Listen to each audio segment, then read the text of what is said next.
Welcome back to my new series of rum videos. This is week 2 of dropping some fun but simple inspirational rum drinks. Because I know cocktails for a lot of you can be a little bit daunting or too expensive if you don't want to invest in a lot of ingredients that are just going to sit on your shelf and gather dust for a couple of months. And I also know for a lot of you, the simple rum and coke or the humble rum and ginger beer, the dark and stormy, it don't tickle your pickle. Hey rum fans, I'm Steve the Barman and I'm inviting you to join me every Saturday morning, early doors, as I churn out simple rum cocktails without the fuss. Stuff that's going to be perfect if you're having a party tonight, or stuff that's perfect if you run in pubs and bars. So today, I have 3 more absolute belters for you to try. I absolutely love these drinks. As always, all the recipes will be below in the description, so go and dive down there, cut and paste, follow the links to get the ingredients that you need. So the first recipe for today, I call this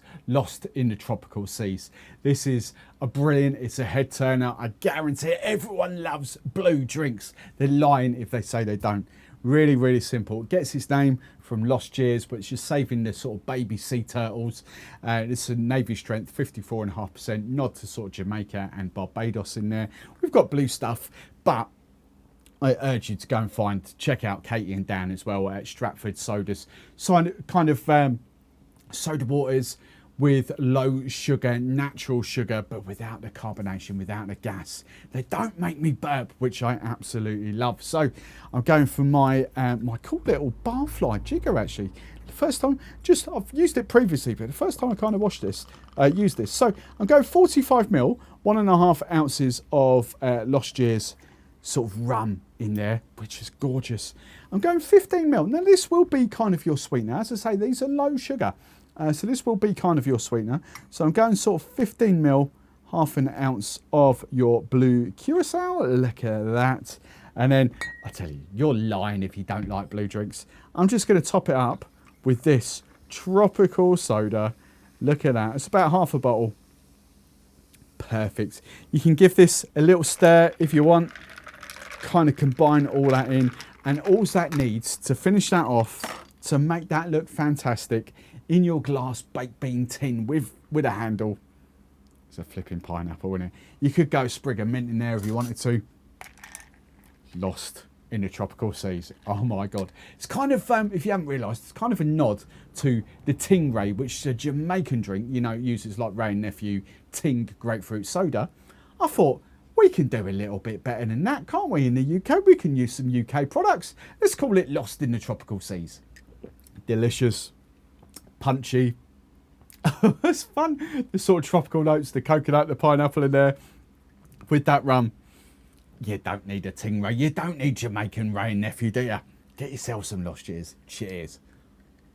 Now for your second cocktail, I'm going for a riff on the julep. The julep is obviously whiskey julep. It's obviously whiskey, bourbon, rye maybe, kind of cocktail, whiskey.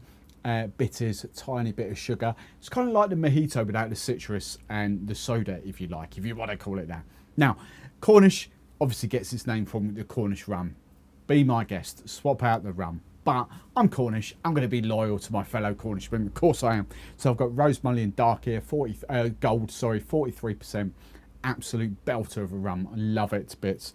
I've got a tiny bit of Falernum here as well. You get this again, links to get this in the show notes below. You could, if you really wanted to, go Velvet Falernum as well. Slightly different, sort of that sort of citrusy, gingery, kind of almond notes going on there, sort of like a tiki, the perfect kind of tiki syrup, but slightly cheaper than Monin one, slightly cheaper, and it's a syrup, whereas that's a liqueur, if you like. Only 11%, I think that is, but cracking. We've got some mint, and you'll also note I've got some bitters over there to the one side. I think they're in shot. You don't need to use them. They're purely there for inspiration in a second. So we'll come on for that. So the first thing I'm going to do is 60ml, a double bubble of your favourite rum, 2 ounces of your favourite rum, using my barfly jigger. And then this will be adjusted to your own personal taste, but I'm going 10ml. Okay, 1/3 of an ounce, 10ml of sort of Falernum sort of syrup in there. So that will be perfect. And then, let's just put those to one side. You've had a little look. Because know me, I'll knock them over. We need about 10 to 12 decent mint leaves. So About that, little head and a couple more. There we go. One more for luck. So we've got about 10 to 12 decent mint leaves. They'll be for garnish in a second. There, or we can use them. There we go. Palm your hand, give them a spank. That just awakes the aroma. That's all you really need. So we're just going to pop those in there. Now, traditionally, you would use crushed ice in this and a julep cup.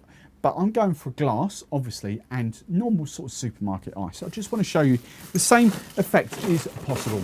Now, the whole point, we go crushed ice. I mean, to be fair, this is pretty much crushed anyway. But we can, the whole point of the crushed ice, it kind of makes your cocktail, your julep cup, stainless steel traditionally, kind of go all frosted. And that's the kind of cool effect that you want. But a glass will work this way. So crushed ice, spoon. I'm just going to give it a quick churn. Just to kind of stir the mint and the sugar through, or the Falernum through in this case. And if you're telling me you can't make that at home, there's something wrong. Literally, rum, Falernum, a sugar syrup, and mint, jobs are good. But I'm going to bring a couple of things in purely for inspiration. You guys know this is a brand I love. This is Miss Better's Bitters. They're alcoholic bitters, long life, shelf stable, yes, expensive, but face value, you know, there'll be 40 to 60p depending on how much you use per dash, which is not a great deal, and they do add dramatic effects to your cocktails as well. So I'm actually going aromatic. I'm going first up for the aromatic, which is slightly different. Don't think all aromatic bitters are the same.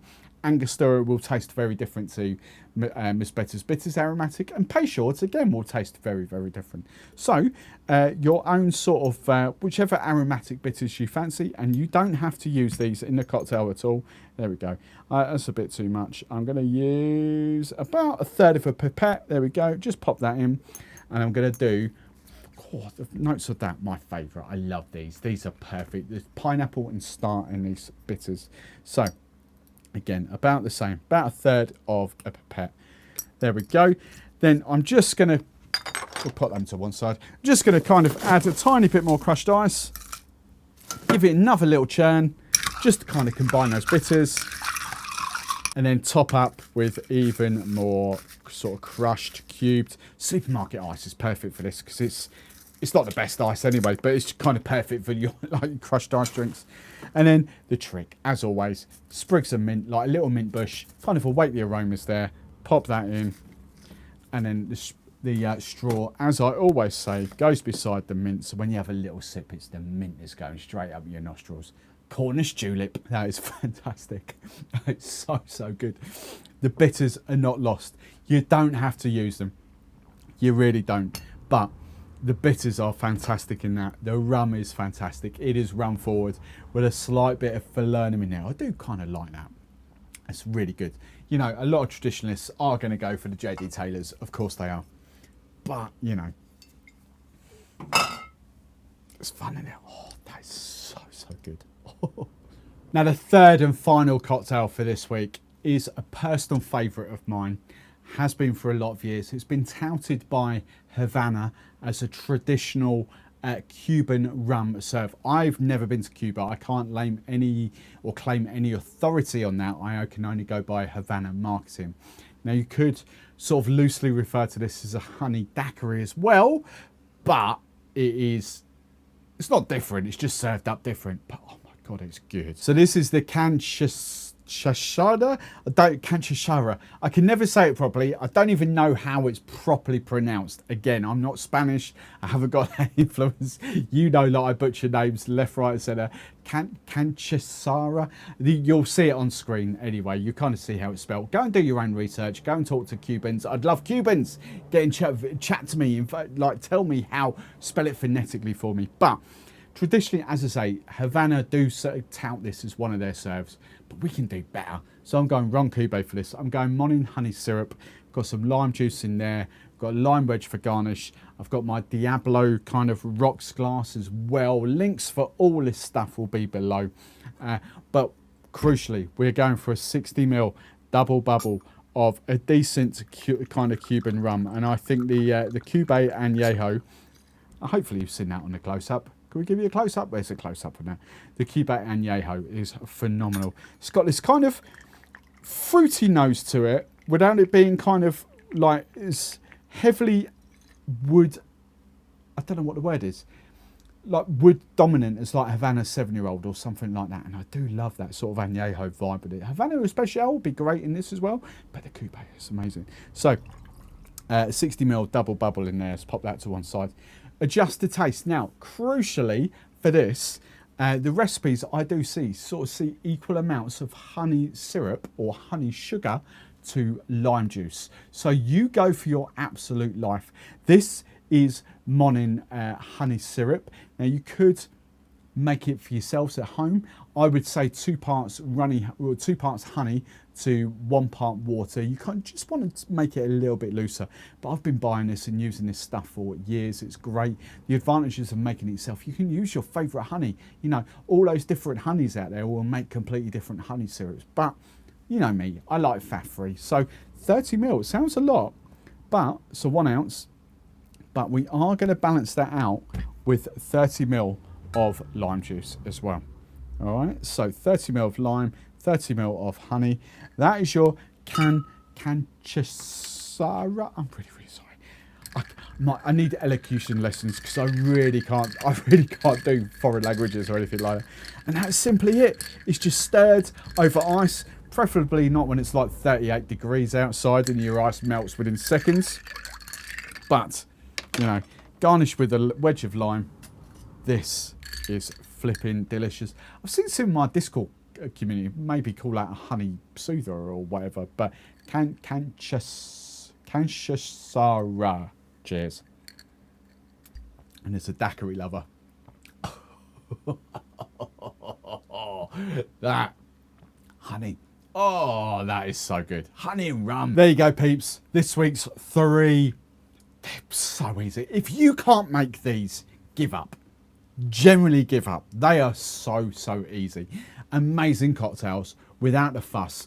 In the comments below, tell me how you pronounce that. Like, spell it phonetically, but in the comments below, what has been your favourite? Remember, join me next Saturday for 3 more simple cocktails, rum cocktails without the fuss.